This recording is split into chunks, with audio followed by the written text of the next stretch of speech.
সম্মানিত দর্শক বিন্দু তো নিত্যদিনের মধ্যে আমরা আবারও চলে আসলাম আপনাদের মধ্যে নিয়াজুরের সংবাদ নিয়ে।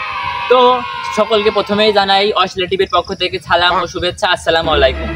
তো আজকে আমরা সংবাদ প্রচার করব যে আজকের মানে এই আবহাওয়ায়, এই বৃষ্টি মুখর আবহাওয়ায় কৃষকদের কি মতামত। চলুন তাহলে জেনে আসা যাক কৃষকদের মতামত।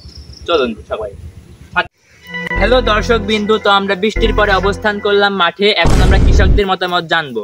তো এ পর্যায়ে আমাদের সাথে থাকুন। আমাদের সাথে থাকলে দেশ ও দেশের বাইরের নানান অশ্লীল সংবাদ জানতে পারবেন। তো চলুন এখন আমরা কৃষকদের মতামত জেনে আসি। এই যেখানে একটা কৃষক দেখছি চাষ করছে খুব আনন্দের সহিত। চলুন তার মতামতই জানা যাক।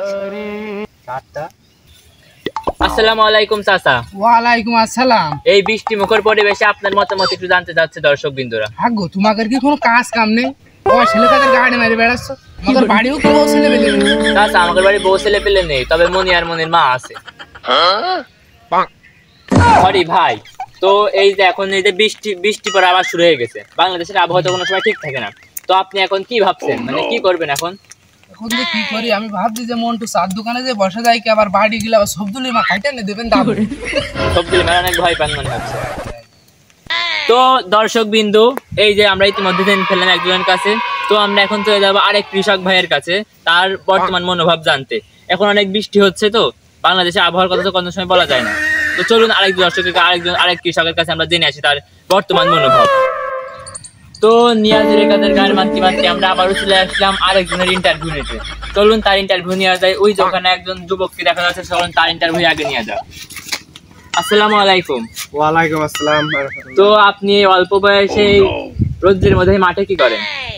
আর ভাই কইেন না, অল্প বয়সে প্রেম করেছিলাম ওই এক নারীর সাথে। সেই নারী এত ছলনাময়ী তা আমি আগে জানতাম না ভাই। পড়ালেখা বাদ দিয়ে তার পিছন আমি ঘুরতাম। ভাবিলাম সে আমার জীবনে আমার একজন সঙ্গী হবে, আমার সাথে থাকবে, সুখে দুঃখে আমার পাশে থাকবে। তার 2 দিন পরে দেখি অন্য একটা পুরুষের সাথে পালিয়ে গেছে। তার 3 দিন পরে দেখি সে অন্য একটা পুরুষের সাথে বিবাহ করে নেয়। তখন আমার পড়ালেখাও বাস, আমার জীবনও বাস। সেজন্য আমি অল্প বয়সে এই চাষার হাল ধরেছি। আপনার বর্তমান অবস্থা কি এখন? আমার বর্তমান অবস্থা ওই যে ট্যাংরার বউ আছে, পরশুদিন রাতে তার বের করে নিয়ে আমি বিয়ে করেছি। এই যে এখন তার বিয়ে করে সুখে শান্তিতে আছি। এই হলো আমার কাহিনী। ও তাহলে এখন সুখে শান্তি আছেন, তাড়াতাড়ি বাপ হবেন ইনশাআল্লাহ, দোয়া করি। ইনশাআল্লাহ দোয়া করবেন, আমি একটা বাপে মানে একটা বাচ্চা। তো গাইস দেখুন, সবাই আসলে সুখে আছে এই বৃষ্টি মুখর পরিবেশে, খুব আনন্দ সহিত সবাই কাজ করছে। আসলে কৃষকরাই আমাদের দেশের একটা গর্ব। তারা না থাকলে আমরা এই যে 3 বেলা খাই সেই খাবারটাও পেতাম না।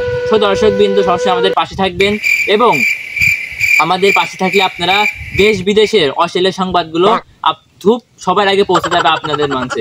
তো সবাই ভালো থাকবেন, সুস্থ থাকবেন, অশ্লীল টিভির পাশে থাকবেন।